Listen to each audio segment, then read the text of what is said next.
very busy. As you can imagine, that it's a short notice before the first race, but it is like it is, that I'm using the days to know everybody into the company and to go deeply in detail, but it's a short notice for sure.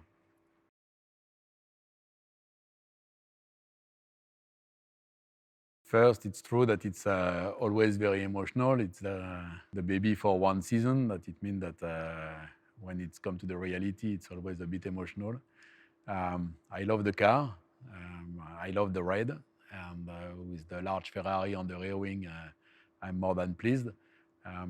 But now, at the end of the day, the most important is the speed of the car. And that I think that we are focused today on delivery, but quite soon we'll be focused on performance.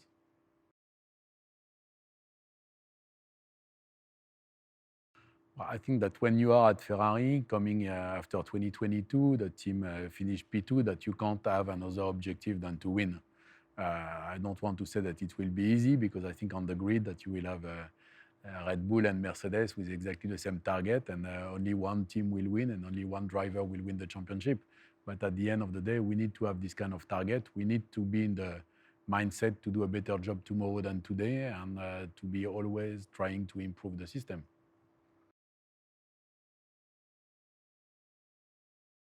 As we said before, it's a very short notice, and it's difficult to have a big change into the organization. That we will do some marginal changes into the organization on the race team operation, and then let's see after Bahrain and the first couple of races what we will do. They all want to win, but the most important is to win with and for Ferrari. That we have to be clear on the objective. I think they both have the talent and the skills to achieve it. We will have the capacity to provide exactly the same cars to the two drivers. But for sure that if at one stage during the season we are competing with another team or with another drivers, that we'll have to make choice. They are perfectly aware of this, but so far we have no number one and number two. In any case, we don't lose or win the championship in Bahrain. It will be a very long one, and we will have to fight and fight and fight all the season.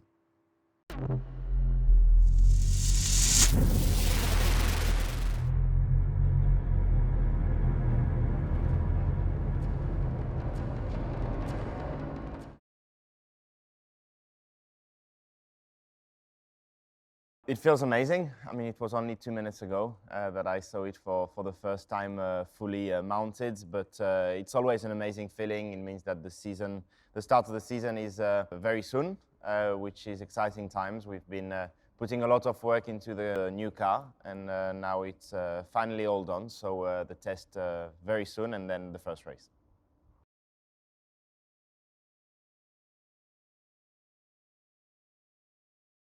We want to improve that. Last year was a good step forward.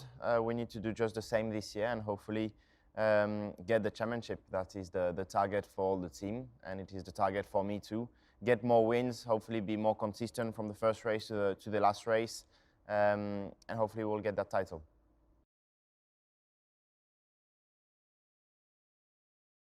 It feels good. We always need to wait before putting the real car on track to obviously correlate all data, but on the simulator it feels positive. There are some differences, so we need to adapt a little bit the driving style, but overall the feeling is good. It seems that the weaknesses that we had last year are better for this year, which was the goal, but we still need to wait the first few real laps before speaking.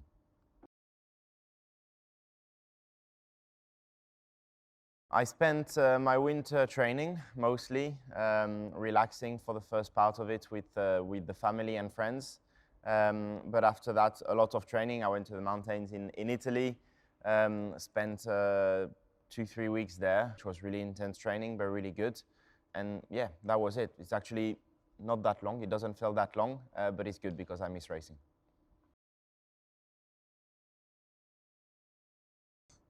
Well, I guess the same as every year. Monaco and Monza are the two most special ones for us and for me. Monaco is my home race. Monza is the home race for the team, and we have a lot of support there, so these two races. And Las Vegas will be a very, very special event too. It's new on this year's calendar. Formula One in the US is getting bigger and bigger, so I'm pretty sure it's going to be very, very special.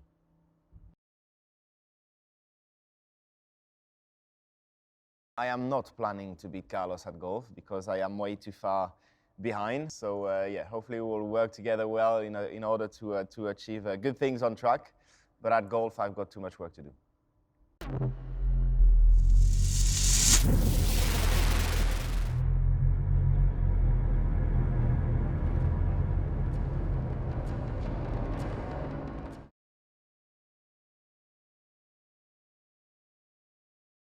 A good one, for sure. Always makes me happy, to see the car for the first time completed. This was actually 5 minutes ago now, and I'm still digesting it and trying to turn around to have a look because it looks really beautiful. Again, another step more beautiful compared to last year. I think the red is a bit more alive, a bit more bright. The car is a bit more styled, a bit more redefined. Looks like a good evolution from last year, a lot more detail in it, and yeah, I cannot wait to drive it.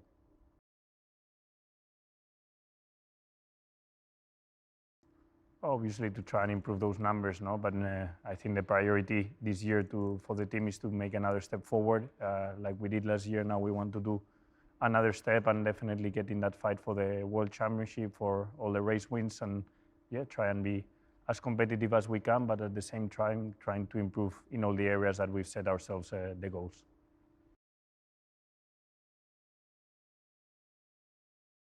It's been a bit of a long winter because the season finished a bit earlier than what it used to be, so I managed to start my training probably also a bit earlier than other years as I got the rest done earlier on. And yeah, it has felt long, this let's say 2 months since I started my training program.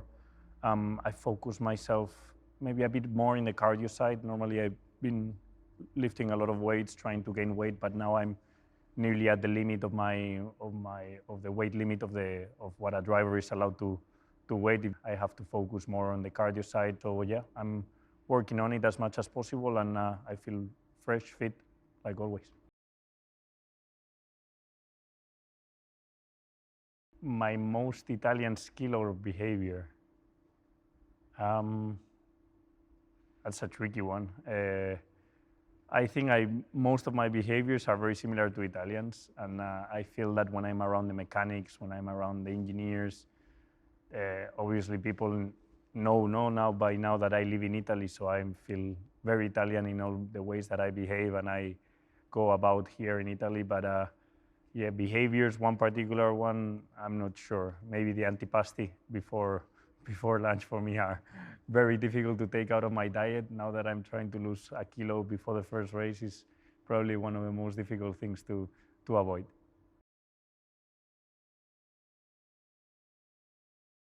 Yeah, for sure. I mean, we have to, we have a lot of fun away from the circuits. This year we have 23 races, so there's going to be a lot of free time in between one back-to-back race where we stay in a city or where we have to go somewhere else, and I'm keen to be as competitive as we are on track with him, as we are on paddle or any other sport we play, that I'm sure we're going to have fun and enjoy it.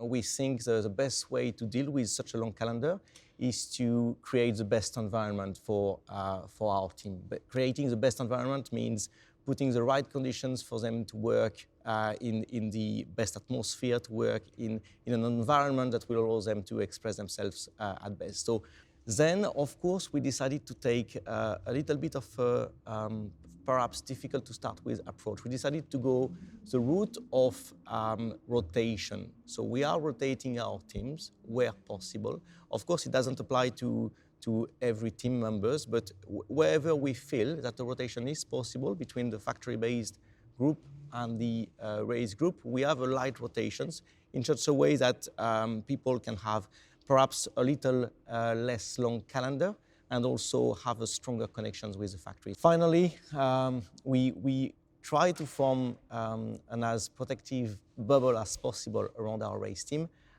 It's part of a fairly extensive well-being programs that we have for the people traveling with us. So we try to take care of their physical well-being, of their mental well-being. We try to have again a very program that looks at 360 degrees how to support them best to go through such a long seasons. And of course, nobody is forgetting that it's the best job in the world, so we all go into it with a smile on our face. In 2023, only 13 races will have what we call the standard race format.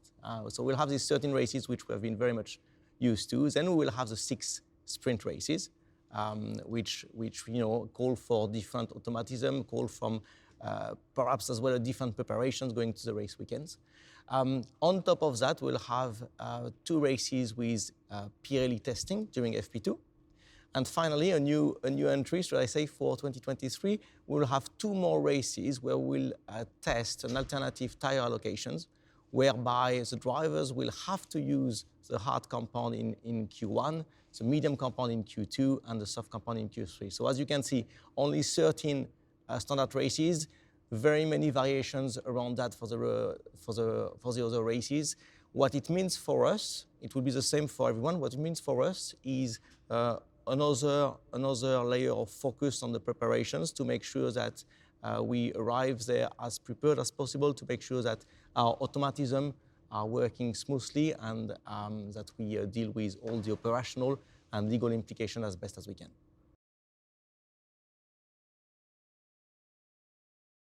Of course, we had a very, very extensive review of 2022, trying to find out where we have performed strongly, obviously analyzing deeply where we have been lacking.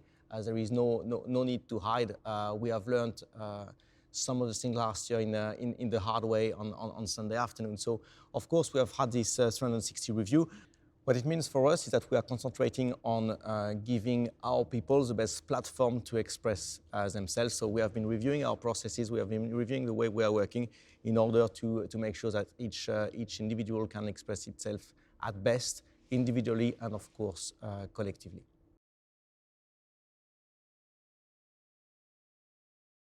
Well, the truth is, in the modern world in which we are, it's all about correlations and making sure that the car is matching the models with which we have been working all winter. So it's true for the vehicle model, it's true for the tire model, it's true, of course, for the aerodynamic model. So it's all about correlations. Does the car perform as we were expecting? This is very much where the big part of the testing focus will be. Now, of course, once this is done, once this mapping of the car is done, we will then be trying to explore its setup envelope, trying to push its limitations to understand how to improve it further. And then, of course, with the test being so close to the actual race weekend, we will dedicate some of this testing time to start our race weekend preparations, to start to do pit stop, quali simulations, race simulations with both Charles and Carlos. And we will not know certainly where we are compared to the others at the end of this test, because it's simply very difficult to guess, and everybody has different programs. But what we will know is where we are compared to our own expectations. Is the car performing as much as we felt?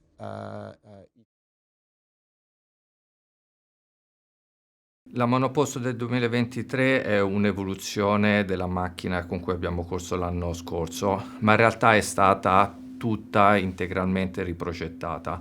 In aerodinamica l'obiettivo era duplice: migliorare il carico verticale guadagnando quello che è stato perso per i nuovi regolamenti aerodinamici e ottenere le caratteristiche di bilancio che ci eravamo prefissati. Anche il comparto sospensione è stato completamente ridisegnato, da una parte per assecondare gli aerodinamici e ottenere i risultati che ci eravamo fissati, e dall'altra parte per aumentare le capacità di regolazione in pista della vettura. Le modifiche più evidenti della nuova monoposto sono sicuramente la sospensione anteriore, dove siamo passati da una configurazione con track rod alto a una configurazione con track rod basso, guidato dalle esigenze dell'aerodinamica. Anche l'ala anteriore è diversa, così come la struttura del naso, avendo il primo elemento non più connesso con il naso ma floating. La parte del bodywork è più in continuità con quello che è stato fatto l'anno scorso, ma reso più estremo. Il budget cap è diventato un asse di prestazione irrinunciabile, quindi nell'affrontare la progettazione della macchina di quest'anno non abbiamo potuto prescindere da prenderlo in considerazione. Il modo in cui l'abbiamo preso in considerazione è stato quello di andare a determinare, cercare quelle aree con poco o nullo valore aggiunto sulla prestazione della vettura e cercare di tenere quelle zone della vettura uguali a quelli della macchina precedenti. In termini numerici il risultato ottenuto è stato che il numero di carryover nella macchina di quest'anno è doppio rispetto a quelli di una macchina con un regolamento precedente senza la presenza del budget cap.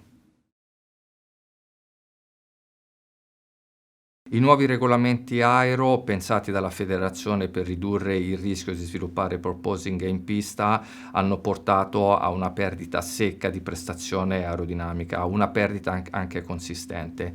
In termini di sviluppo il lavoro non è stato molto dissimile da quello svolto negli anni precedenti e abbiamo dovuto semplicemente riadattare le geometrie della vettura per le nuove strutture di flusso che si sono generate per i nuovi regolamenti.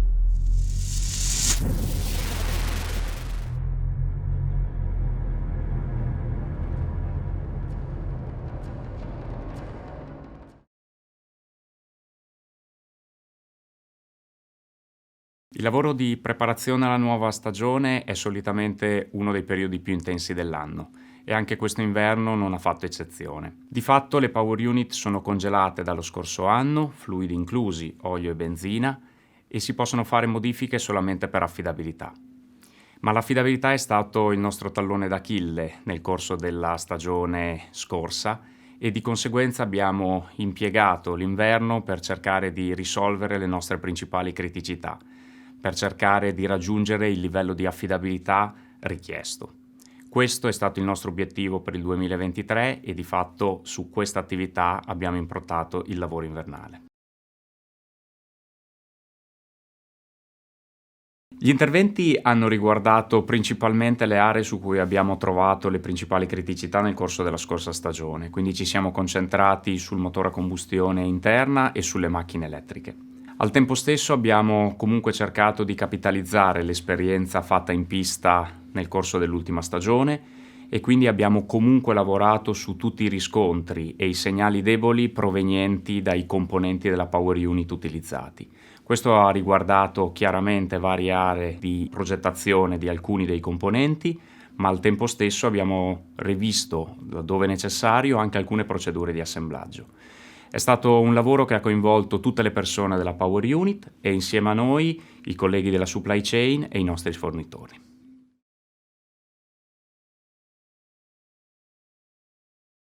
Abbiamo lavorato in tutte le aree cercando di comprendere le cause alla base dei problemi che abbiamo riscontrato in pista e di conseguenza abbiamo sfruttato tutti gli strumenti a nostra disposizione per cercare di risolverli. Di fatto è stato un lavoro che ha riguardato tutte le aree, dalla progettazione fino alla sperimentazione, includendo le aree operative per cercare di testare nuove soluzioni in un tempo decisamente ristretto. Abbiamo comunque sfruttato l'esperienza proveniente dalla seconda parte della stagione dell'anno scorso per poi far evolvere ulteriormente alcuni dei componenti laddove necessario. È un lavoro di fatto che non termina mai e che si basa su un continuo miglioramento dei componenti per cercare di raggiungere il livello di affidabilità richiesto. Stiamo avendo alcuni riscontri positivi a banco su alcuni dei contenuti introdotti, ma come al solito sarà la pista a dirci se avremo fatto un buon lavoro.